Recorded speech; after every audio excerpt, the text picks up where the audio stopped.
it's me, and I know it's been forever, but I'm back today. And as you can tell by the title of this video, this is gonna be a video this is probably the video that's like the hardest to make for me, like legit, because it's just so gory.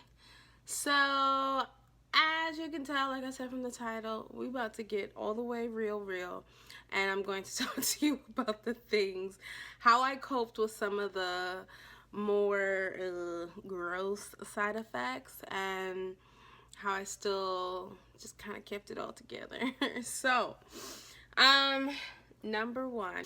So, the first thing that I did, the irony that, okay, so the day after my egg retrieval, which was March 24th, 2016, the next day I had chemo. I was all the way messed up from my egg retrieval. Down there, like normally your ovaries are supposed to be the size of walnuts. After my retrieval, mine were the size of grapefruits. So within the span of 2 weeks, they go from like tiny little things to like grapefruits, and then they're just chilling there. And it's like, I think I had what they call, I think it's OHSS, something about overstimulation. I just think we were doing the most when it came to my fertility preservation. We had to do a lot in a short period amount of time. And all of that resulted in me not being able to make it to the bathroom, because down there was just, I have 2 grapefruits down there, and then I have my bladder, and it was just, this wasn't good.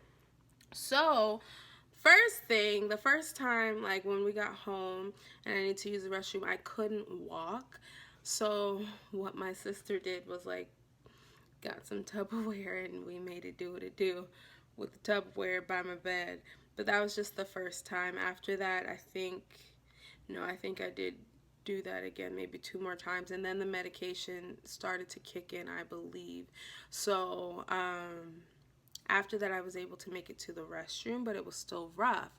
But then the next morning, when it was time for chemo, I was in the car and I had to use the bathroom. And of course, and it was literally like as we got there to the chemo place. So I'm there in the car, and mind you, I'm still sore from sore from the egg retrieval, my procedure the day before. And I peed on myself, y'all. I peed on myself. And I tried not to, but because like we were in the car, I have like a little SUV, and I'm trying to pull out to show y'all. I'm not going to tell you, it's another long random story to tell you why I had these in my car, but I did. I had diapers, like the Poise adult diapers, and these aren't the Poise ones. These are, my dad bought this for me, because like most of those videos you see on YouTube, I was wearing these. And I was wearing those for another reason. But that first day after I went to the bathroom on myself, I had a diaper, thank God. I cleaned myself up and all that, of course, because I just am always prepared. But cleaned myself up, and we went inside and I had chemo. But there are also, like, after having like diapers, I don't know if that was just something I went through, because my oncologist was like, what you're experiencing is a little weird. But there were times, literally, I went on myself like number 2 before, because like after chemo, week 1 was like straight constipation, hence why I'd have things like Clearlax, which this is like the off-brand Miralax, which I still have like a few doses in there because this was so disgusting. They tell you this has no flavor, but that's a lie. It's just gross. So that was to kind of like move things along, but that along with like I had a ton of stool softeners still was just week 1 was you were living on the struggle bus. So, and literally it's because like you had like 18 different medications going through you, and things were tough as rocks.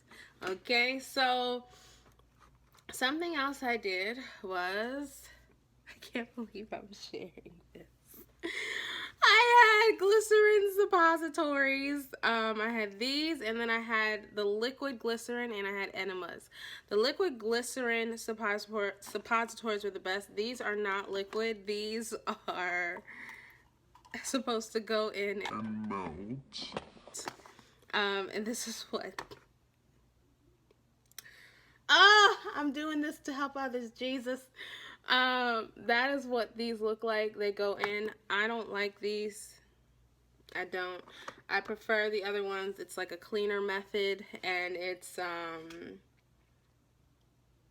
better, and it works better, and it's not as painful, so that when you finally do go, it's not awful. But if you don't, even with that, I was scared. I thought I had hemorrhoids, because it was, y'all, I literally would be crying when I'd have to go to the bathroom after that first week of chemo, because the medication like literally turned things to rocks down there. There was bleeding.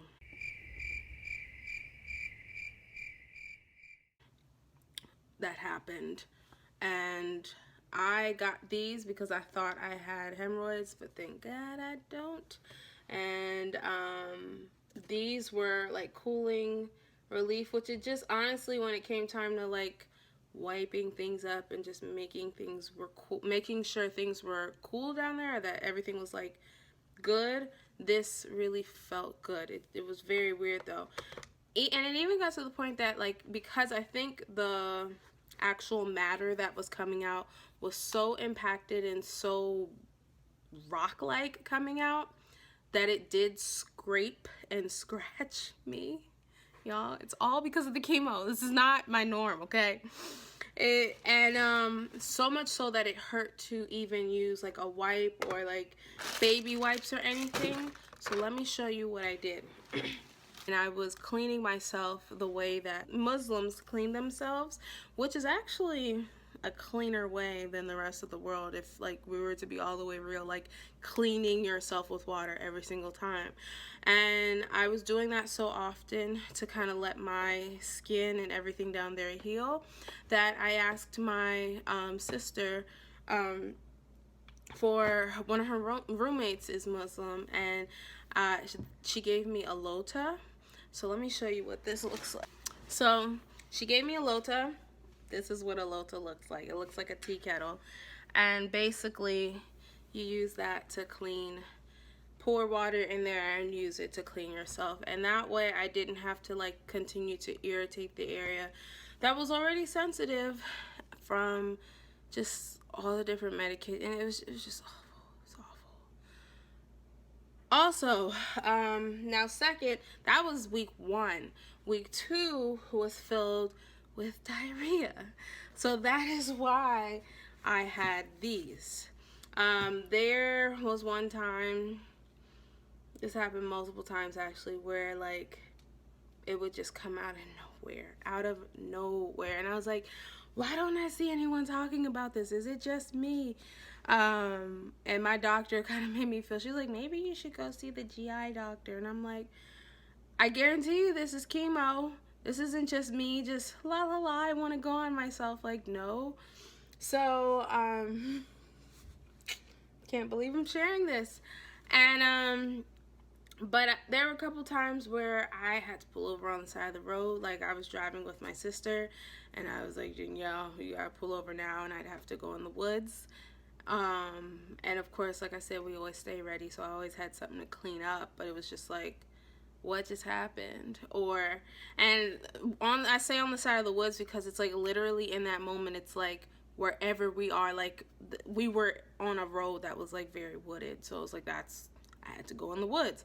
One time it happened when I was at a gas station, like literally coming from my the visit. That's to tell you how random it is. I was like coming from my doctor's visit, and I'm in the car literally not even like a mile away, maybe a mile.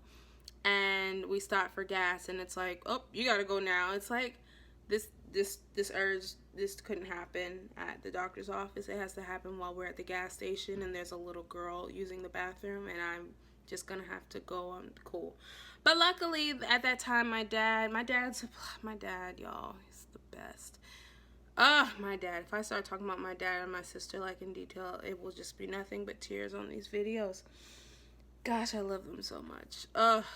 But my dad would get me these underwear things in bulk because I just never knew when things were gonna happen. Now the one thing, and I say this to say I couldn't trust my body, because that's how sometimes, it's like, okay, I need to go to the bathroom, I need to go now, or okay, I can wait a little bit but I need to go, or whatever. Like I had no regulation over anything. Like, so diapers it was. And I also forgot, for nausea, like I only threw up actually one time ever during this whole chemo and everything, and that was actually because I was so constipated that the food had nowhere to go, so it came up. How sick is that? So for nausea, I had Zofran, which was an over-the-counter what am I saying? That's wrong. I had Zofran, which is a prescription medication that my doctor said to take during the day. And at nighttime for nausea, I had Ativan, because Ativan's also like a get to sleep kind of medicine. So between that, and then I would use peppermint oil. I would rub it on my temples right here, and I would do here. I just kind of did the most with the peppermint oil because I just wanted to feel like good. And I would breathe slow and deeply. And then I would also use those C-band things, but those didn't really work for me. So I can't really say, yeah, go ahead and use those. So Ativan, Zofran, peppermint oil, breathing deeply. And I always open my windows anyways, but fresh air would help. So yeah. Nausea, constipation, diarrhea. Oh my. I hope this video helps, and I hope you weren't too grossed out. It's the real truth. Oh, something I did forget to say though was, this ain't the case anymore. This is over. The only reason why I'm sharing this is because this is over, because this was just a super sensitive topic at the time. So if you're going through this right now, trouble don't last always. I'm sorry. It's rough, I know.